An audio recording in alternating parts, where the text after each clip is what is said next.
খুব সহজে VN app থেকে লাইভ মোশন ভিডিও তৈরি করা যায়। এখানে প্রথমে ভিএন অ্যাপ ওপেন করতে হবে, তারপর মিডিয়া সিলেক্ট করতে হবে।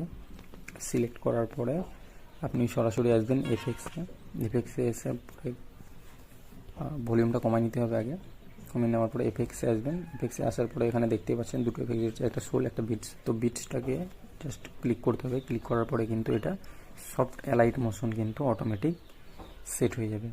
এখানে সেট হওয়ার পরে তারপরে আর কোনো কাজ নেই, কারণ এটা সফট অ্যালাইট মোশন।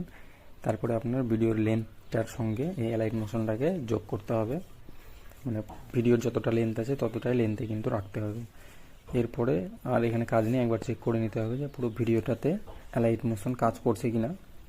যদি কাজ করে থাকে তাহলে তো বেটার, বাট এখানে কাজ করা হয়ে গেছে দেখতেই পাচ্ছেন। তারপরে সরাসরি সেভে এসে এখানে ইম্পোর্ট করতে হবে। আপনি যেটাতে ইম্পোর্ট করতে চান সেটা করবেন। 2K হলে 2K, 4K